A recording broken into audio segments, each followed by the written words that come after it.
Hello everyone. So in this particular video, we will try to understand copy into command use cases, and the most important use case is copy into command helps with the incremental file load. So what is the incremental file load? Let's try to understand. Incremental file load means to process only the new file. To process only the new file. For taking example, suppose on a daily basis I receive a file. So suppose on a day one, I receive the file one. I receive the file one dot csv. On day two, I receive a file 2 dot csv. Like that, on the daily basis I receive a file. My requirement is like I had to load the file into a table. I had to load the file into a table. Now whenever you had to load the files into a Snowflake table, right? What is the stage generally we follow? First what we do, whatever the file we have, we try to load this into a stages.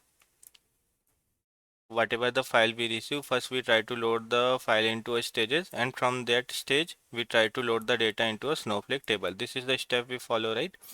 Now suppose on a day one we receive a file is a file one. What we will do, we'll try to load this into a stage. So in a stage we have a file one now. Now after that, what we will do, we'll try to load the data into a table, right, using copy into command. So from copy into command, what actually it will do, it will read the stage files and it will load the data into a table. Now for the first day it will work fine. Now suppose on a day two again you receive a file. This is a file 2. Now what you will do, you will try to load this data into a stages. Now in stage you already have a file 1 which you have already loaded, right? Now again you are loading the new file 2.csv. Now in this case you can see now we have a two file 1 and the file 2 in a stage. Now what you will do, you have to load the data into a table using a copy into. Now here the important thing is like file 1 we have already processed. Only the file 2 is a new. Now in this case, we only should load the file 2 because file 1 previously we have already loaded, right? We should only load the file 2 because on a day 2 in a stage we have a two files available. File 1 which we have loaded previously and file 2 is the new one. Now when you will use a copy into command, it should only load the new file. It shouldn't load the previous files. So when you will use a copy into command, it always makes sure like it will take a new file and it will load the data into a table. Whatever the file which has already loaded, that file actually it will not take. Only the new file which is not loaded yet, that file only it will take and it will load into a table. So that Snowflake, that copy into command helps. So copy into command helps with the incremental load. Copy into command helps with the incremental file load. It will take only the new file, and whatever the file is not processed, that file only it will take and it will load the data into a table. For taking example, on day 3 again you receive a file. We receive a file 3. Now in this case, what we will do, first we will try to load the data into a stage, right? Now in stage we already have a file 1, file 2. Now we receive a file 3. We receive a file 3. Now when you will use a copy into command to load the data into a table, right? It will check whether file 1 is already loaded or not, file 2 already loaded or not. So it has already loaded, right? Only file 3 has not yet loaded. So it will take only this file and it will load the data into a table.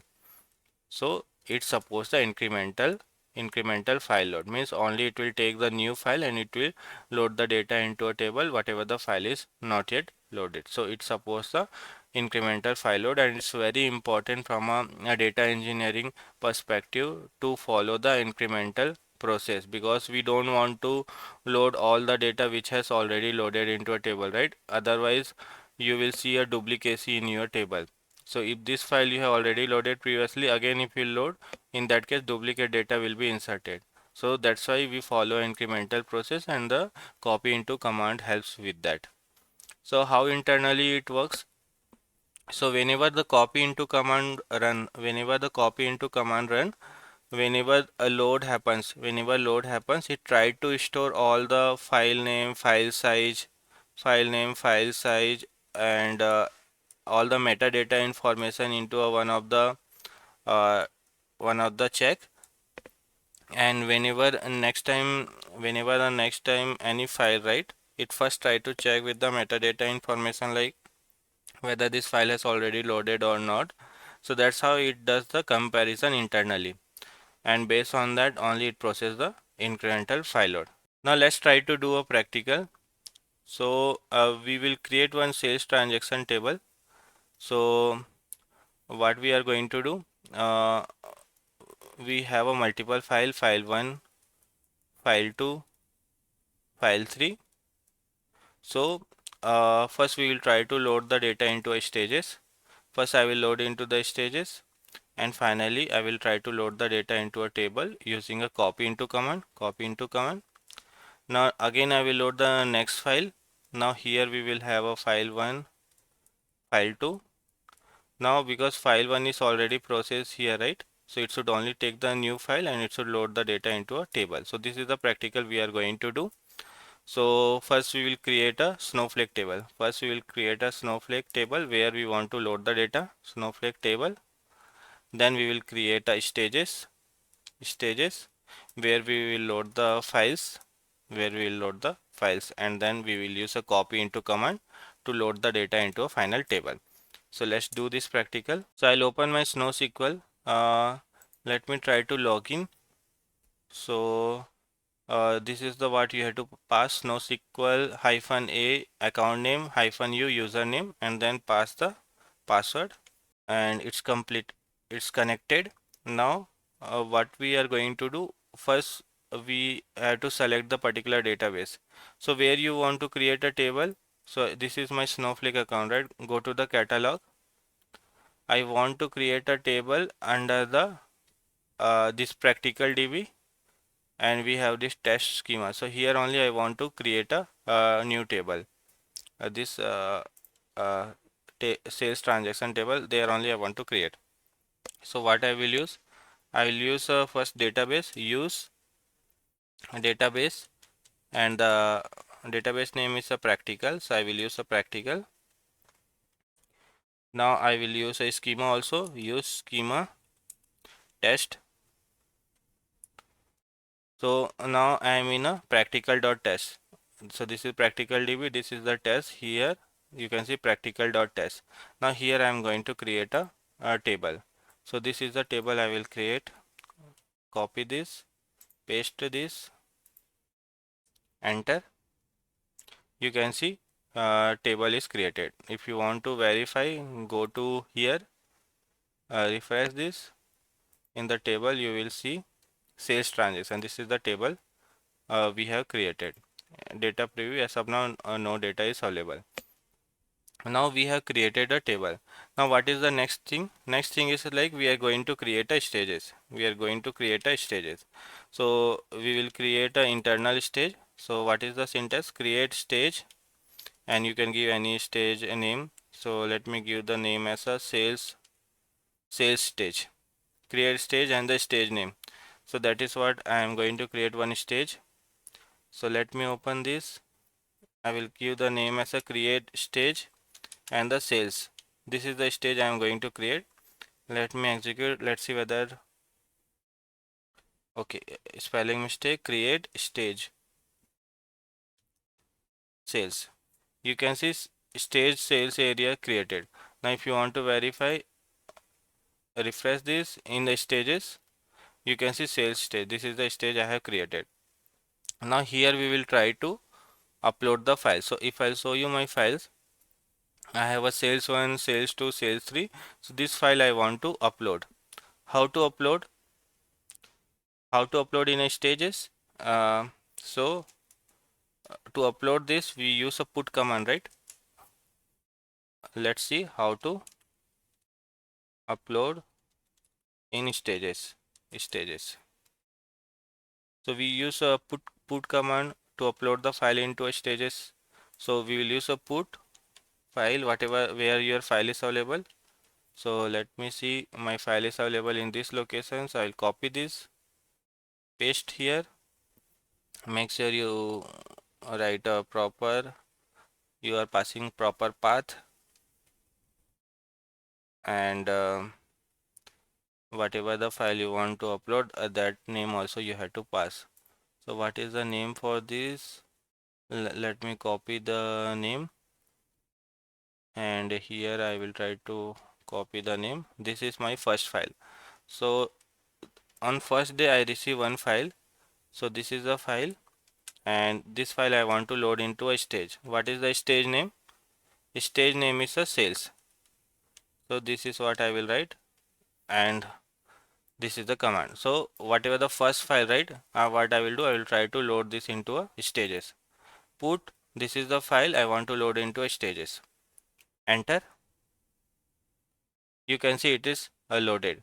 If you want to see the file, if I'll do list at the rate sales, enter, you can see this is the file which got uploaded into the stages.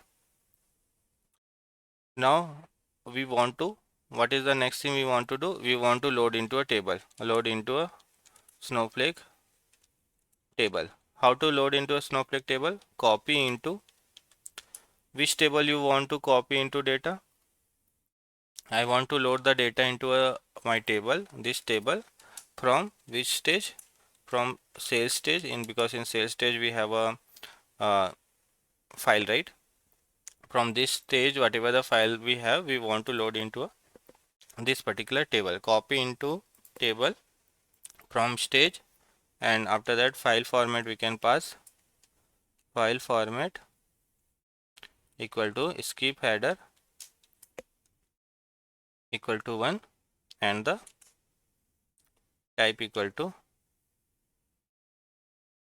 CSV.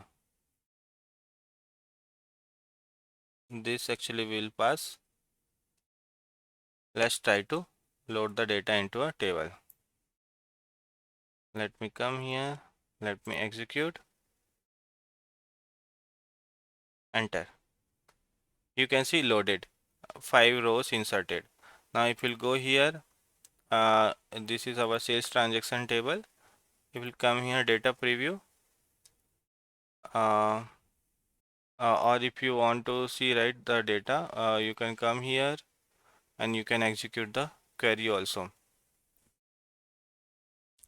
Let me come here and let me write a query also. I will select the database, practical, test. What I will write? Select star from, select star from sales transaction. Let me enter.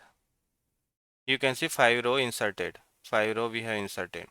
Now what is the next thing we are going to do?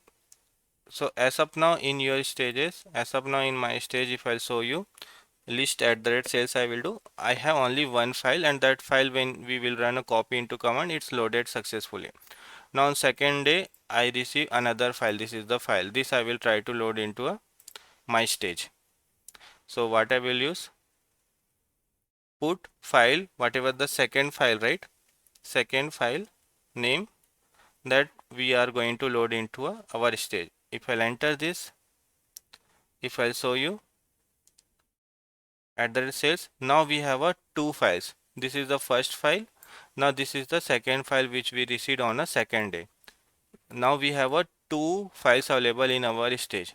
Now if I run a copy into command, copy into table from the stage, it should only load the data from the second. Whatever it has already loaded previously, right, it shouldn't take, it should only take the new file data, and it should load into a final table. We are just writing copy into table from the stages, and in the stage we have a two file, but whatever the file we have already loaded, right, that it shouldn't take, only the new file it should take, and it should load the data into a table. Let me enter and let's see whether it is loading only the new data or not. Enter.